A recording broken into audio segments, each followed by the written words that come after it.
Je n'ai jamais recherché leur approbation. Du moins, c'est ce que je me disais. Debout dans mon bureau d'angle, le regard perdu sur la skyline de Seattle, le doux bourdonnement de la ville filtrant à travers les parois vitrées, un email s'afficha sur mon écran. Il venait de ma petite sœur. Papa avait perdu son emploi. Les factures médicales de maman nous ruinent. Je sais que tu as tes propres dépenses, mais si tu pouvais nous aider. Un rire sec et sans joie m'échappa. Si seulement il savait. Il y a 12 ans, alors que je n'avais que 16 ans, je me tenais dans le petit salon de notre maison de ville à Tucson, en Arizona, ma lettre d'admission à l'école de design de Rhode Island trônait sur la table basse. Le visage de mon père, sombre comme un nuage d'orage, était déformé par une émotion intense. « Ce n'est pas une vraie carrière, Nadia », lança-t-il en agitant la lettre comme si elle était infectée. « Tu vas gâcher ta vie à courir après des chimères. Grandis un peu. » Ma mère, silencieuse et absente, rôdait près de la fenêtre. Elle intervenait rarement lorsqu'il explosait, préférant se replier sur elle-même et me laisser affronter la tempête. « J'ai obtenu une bourse partielle. » murmura-t-il. « Et j'ai économisé grâce à des cours particuliers et des petits boulots d'été. » Ça suffit. Non, tu feras des études d'ingénieur comme ta sœur. Point final. Mais pour la première fois, ce ne fut pas le cas. Non. Ce simple mot fit jaillir quelque chose en nous deux. Son visage s'empourpra, ses poings se serrèrent. Alors, fiche le camp. Tu te crois si indépendante? Prouve-le. Mais ne reviens pas ramper. Ce soir-là, j'ai fourré des vêtements de friperie dans un vieux sac de sport. Ma sœur Maria se tenait dans le couloir, les yeux écarquillés. Tu es sérieuse? Forcément. Je ne peux plus vivre une vie qui n'est pas la mienne. Alors que je fermais mon sac, maman s'y glissa discrètement. Elle ne dit pas grand-chose. Elle ne disait jamais rien, mais elle me glissa un petit objet dans la main. Une pochette en velours délavé. Ta tante Sophia voulait que tu aies ça le moment venu. Je crois que ce moment est arrivé. À l'intérieur se trouvait un délicat pendentif en argent et un petit mot plié, scotché à une petite clé en laiton.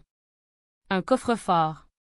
J'ai lu la lettre plus tard dans la nuit, réfugiée dans un motel miteux près de Phoenix. Nadia, si tu es. En lisant ces lignes, tu as franchi la première étape pour devenir qui tu es vraiment. Je suis déjà fière de toi. Et à cet instant, j'ai su que je ne reviendrai jamais.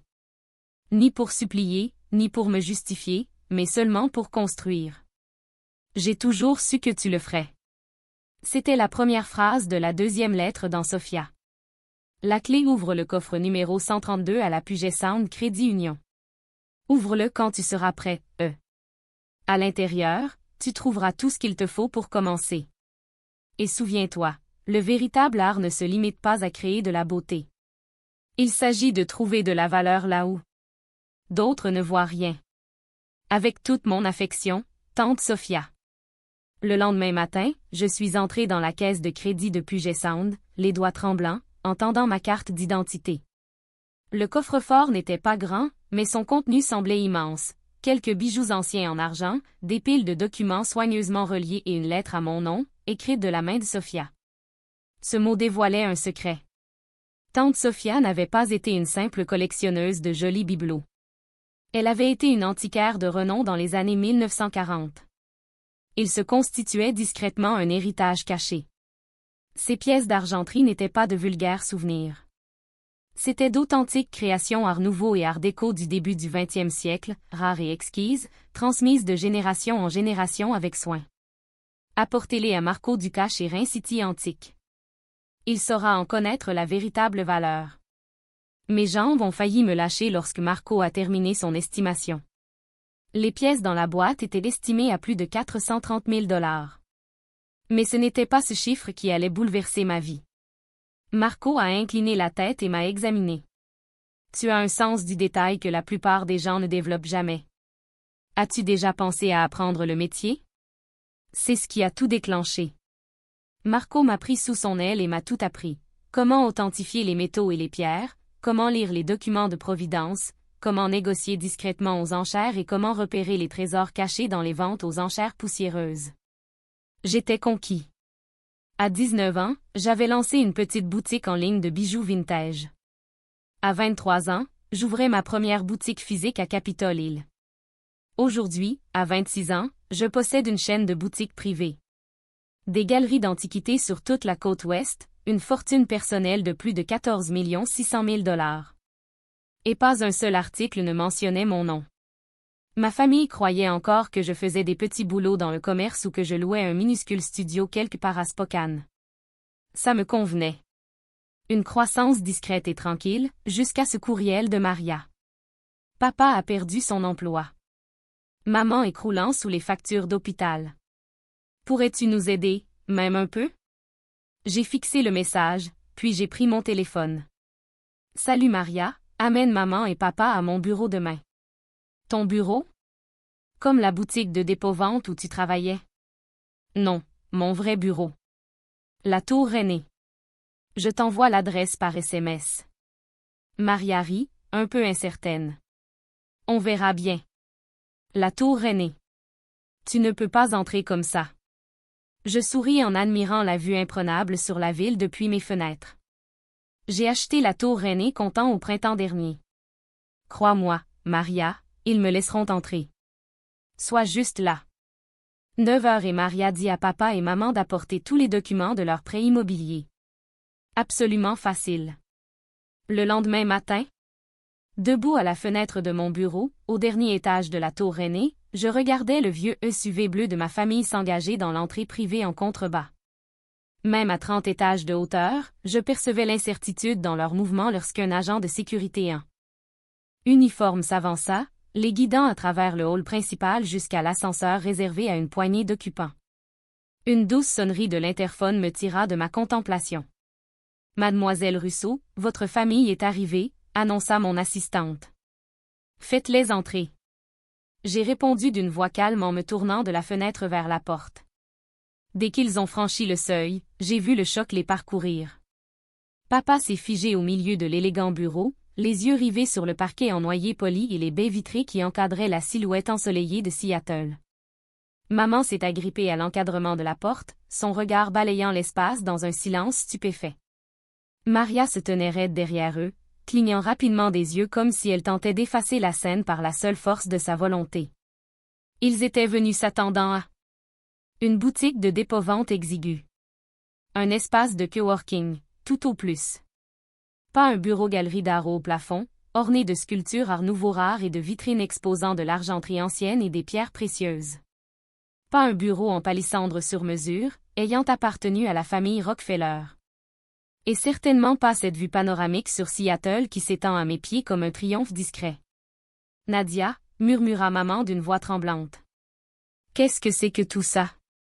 Je lui adressai un doux sourire. C'est mon bureau. Bienvenue chez Russo Finaran d'Antiquity. L'expression de mon père. Son visage s'assombrit, passant de la confusion à l'indignation puis à la rage en quelques secondes. Non, aboya-t-il en me pointant du doigt. Vous travaillez dans le commerce. Vous vivez dans un minuscule appartement? Il ricana. Je vous ai vu poster des photos de dîner bon marché et de laveries automatiques. Je m'approchai d'une vitrine et tapotai légèrement sa surface, désignant une délicate broche art déco que j'avais achetée pour seulement 700 $.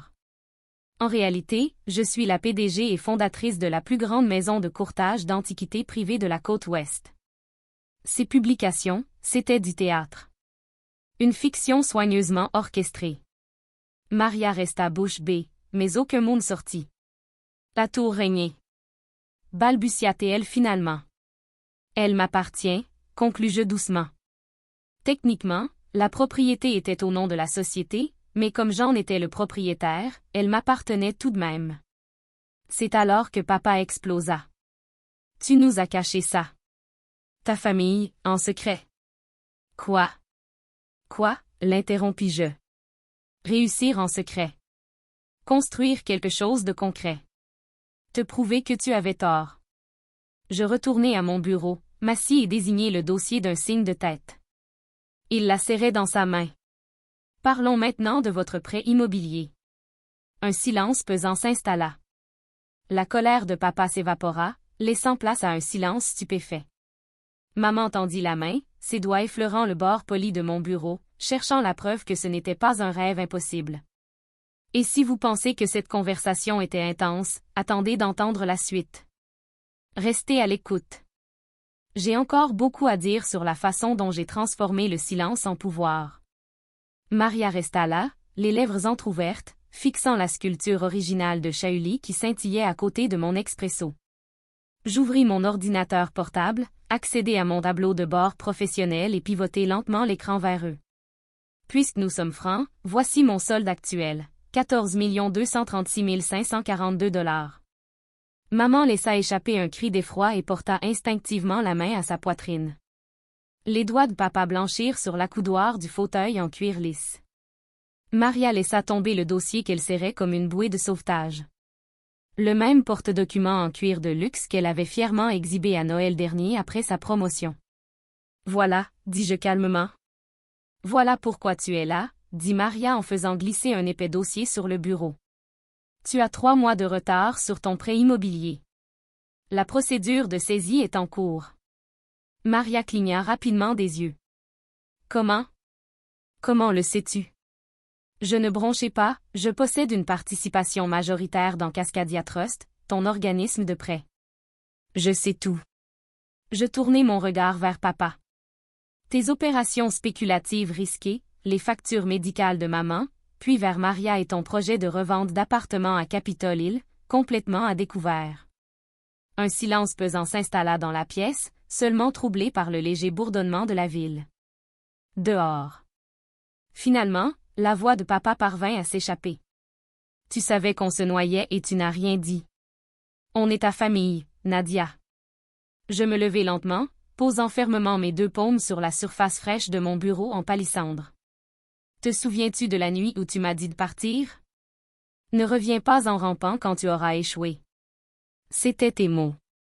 On essayait de te protéger, protesta papa, les yeux plissés par la défensive. Non, dis-je d'une voix calme mais implacable. Vous essayez de me contrôler. Ce n'est pas la même chose. Je me suis tourné vers l'immense fenêtre, la silhouette de Seattle flamboyante sous le soleil, la Space Needle visible au loin, symbole de l'empire que j'avais discrètement bâti au cours de la dernière décennie. 10 ans, ai-je poursuivi doucement. Aucune aide, aucune foi, juste moi, mon instinct et la clé que tante Sophia m'a donnée. Les yeux de maman se sont levés brusquement, la confusion se lisant sur son visage. Sophia, qu'est-ce qu'elle t'a donné? La foi, ai-je répondu en me retournant vers eux. Elle a cru en moi quand aucun de vous n'y croyait. Elle savait que je construirais quelque chose de réel. J'ai laissé Mon regard parcourut leur visage stupéfait.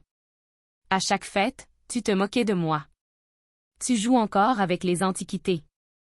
Nadia. Viens travailler comme assistante de Maria.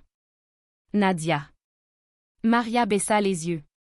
Mais maintenant, poursuivis-je d'une voix basse et posée, maintenant que tu as vu mon compte en banque, je vaux à nouveau la peine que tu t'intéresses à moi. Soudain, je fais partie de la famille. Mon père se redressa, adoptant son ton professionnel. On pourra parler de tout ça plus tard. Pour l'instant, il faut s'arrêter là. Je l'interrompis d'un ton froid, levant la main. Aussi solide que l'acier. Avant toute chose, laissez-moi vous montrer quelque chose. J'ai appuyé sur un bouton discret de mon bureau. Derrière moi, l'immense écran numérique encastré dans le mur s'est illuminé. Une à une, des fenêtres de dossiers se sont affichées. Et ce que j'ai révélé ensuite a tout changé pour eux comme pour moi.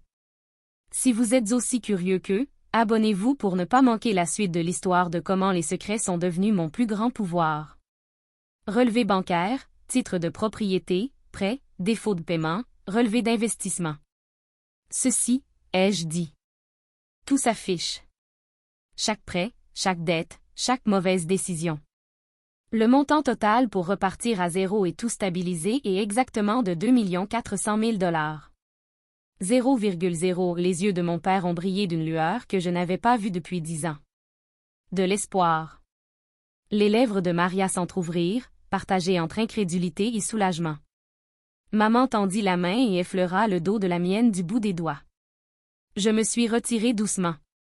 J'avais mis cet argent de côté sur un compte d'épargne pour des années, ai-je poursuivi. À chaque fois que les lettres de saisie arrivaient, à chaque fois que la situation dégénérait, j'observais, j'attendais. Attendre quoi? Murmura Maria. Pour voir si l'un d'entre vous allait changer. Si vous alliez prendre vos responsabilités. Mais vous ne l'avez jamais fait. Je me suis relevé, laissant le silence envahir la pièce jusqu'à ce qu'il se colle aux parois de verre. Au lieu de cela, vous avez emprunté davantage, hypothéqué la maison une fois de plus, et blâmé la malchance. J'ai traversé la pièce et me suis affalé dans mon fauteuil de bureau, le soleil faisant scintiller la sculpture de Shauli derrière moi. Voilà ce qui va se passer, dis-je d'un ton sec. Je vais rembourser toutes les dettes. Je vais sauver la maison et je vais créer une fiducie pour assurer votre sécurité financière à tous. Des voix soulagées se firent entendre. Je levai de nouveau la main et le silence se fit dans la pièce. Mais j'ai insisté, il y a des conditions. Un silence de mort s'installa. Premièrement, dis-je en fixant mon père droit dans les yeux, tu prends ta retraite. Plus d'actions, plus de crypto-monnaies. Repose-toi, tout simplement. Tu l'as bien mérité, mais tu nous as déjà assez coûté. Sa mâchoire se crispa, ses yeux s'écarquillèrent. Deuxièmement. Je me suis tourné vers Maria. Tu vas dissoudre le projet immobilier en faillite de Capitol Hill. Ensuite, tu t'inscriras au programme de musicothérapie dont tu rêvais avant que l'immobilier ne t'engloutisse. Les yeux de Maria s'écarquillèrent, une larme solitaire coulant sur sa joue. Elle n'avait pas parlé de ce rêve depuis des années. Troisièmement, dis-je doucement à maman, tu vas enfin ouvrir la librairie près de Green Lake. Je la financerai. Maman eut un hoquet de surprise, les yeux brillants. Ce rêve avait été mis de côté il y a 30 ans pour soutenir les ambitions de papa. Et enfin, Nous allons en thérapie ensemble chaque semaine, car il ne s'agit plus seulement d'argent, dit-elle en les regardant un par un. Papa inspira brusquement, prêt à protester, mais maman posa doucement la main sur la sienne et dit d'une voix douce, « Tout. » J'acquiesçai d'un signe de tête et appuyai sur le bouton de l'interphone. Jasmine, apporte les contrats. Ces documents officialisent tout, dis-je en leur tendant les épais dossiers sur mon bureau. Emportez-les chez vous. Lisez-les attentivement. Ils hochèrent la tête, encore sous le choc. Les mains de papa tremblaient. Il tenait les documents comme s'ils allaient disparaître. Alors qu'il se retournait pour partir, je repris la parole, d'une voix douce mais ferme. Papa, tu te souviens de ce que tu as dit il y a 10 ans, à propos de mon appel quand j'aurais échoué? Il se retourna, le visage empreint de culpabilité, de fierté et de regret. Je n'ai jamais échoué, dis-je doucement. J'ai simplement réussi sans toi. Ils partirent sans un mot de plus, le silence planant derrière eux comme une ombre. Je restai à la fenêtre, les regardant s'insérer dans la circulation de Seattle. Quelques instants plus tard, Jasmine monta à bord et elle déposa une tasse de tisane à la camomille sur mon bureau. « Ça va ?» demanda-t-elle doucement. Je marquai une pause, repensant à ces nuits solitaires passées à travailler jusqu'à l'aube, aux fêtes vides, au moment où je doutais de tout. Et puis j'ai pensé à cette paix, cette clarté. Oui, dis-je enfin, un léger sourire aux lèvres. Je crois que ça va enfin. Le lendemain matin, ils revinrent avec des documents signés, des sourires hésitants et le poids d'un avenir différent planant entre nous. Tout n'a pas changé du jour au lendemain. Des années de silence et de blessures. Je ne disparais pas avec une signature, mais c'était un début. Papa, vraiment à la retraite cette fois, s'est excusé auprès de moi un matin tranquille, autour d'un café. Je n'ai pas pleuré, mais ces mots ont fait naître une étincelle. Maman a ouvert la librairie Violet Finch à Fremont, un endroit chaleureux entre un disquaire et un torréfacteur. Les habitants du quartier l'adorent. Elle aussi. Maria a abandonné le projet immobilier et s'est inscrite à des cours de musicothérapie. Maintenant, elle enseigne dans un centre communautaire à Ballard. Son rire ne sonne plus forcé. Quant à moi, j'ai continué. Je me construis, mais je ne me cache plus. Je n'étouffe plus mes émotions. Je ne fais plus semblant d'être petite pour que les autres se sentent plus grands. Car le vrai pouvoir, c'est de corriger les erreurs des autres. C'est de prouver qu'on a raison. Sur mon bureau repose la vieille boîte à bijoux de tante Sophia. À l'intérieur, le seul bijou que je n'ai jamais vendu, un simple médaillon en or, sa photo glissée dedans. Les jours difficiles, je l'ouvre et relis son mot. Le véritable art ne consiste pas seulement à créer de la beauté. Il s'agit de reconnaître la valeur là où les autres n'en voient aucune. Elle avait raison. Et le trésor le plus précieux que j'ai jamais découvert, c'est ma propre valeur. Si mon histoire vous parle, laissez un commentaire ci-dessous. Partagez vos moments de révélation. Dites-moi si vous avez déjà dû vous éloigner de ceux qui ne croyaient pas en vous, ou si vous cherchez encore votre voie. Ce n'est pas seulement mon histoire. Elle s'adresse à tous ceux qui ont été sous-estimés, ignorés ou mis à l'écart. Connectons-nous.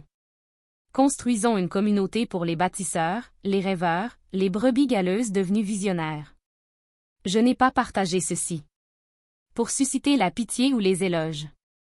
Je partage cela car on nous dit souvent de nous effacer pour mettre les autres à l'aise, l'ambition étant perçue comme de la rébellion plutôt que comme un épanouissement. Mon conseil, n'attendez pas la permission de devenir qui vous êtes vraiment. Choisissez-vous, même si personne d'autre ne le fait. À celles et ceux qui sont encore dans le combat, tenez bon. La solitude ne durera pas. Votre travail compte. Vous comptez. Un jour, lorsque ceux qui ont douté de vous verront enfin ce que vous avez accompli, vous n'aurez plus besoin de leur approbation. Vous l'aurez déjà. Si vous souhaitez soutenir des histoires comme la mienne et celle de personnes qui ont transformé la douleur en force, abonnez-vous. Continuons à raconter des histoires qui comptent. Et si vous nourrissez des rêves que vous n'avez pas encore exprimés, voyez ceci comme un signe. Vous n'avez pas besoin de leur approbation.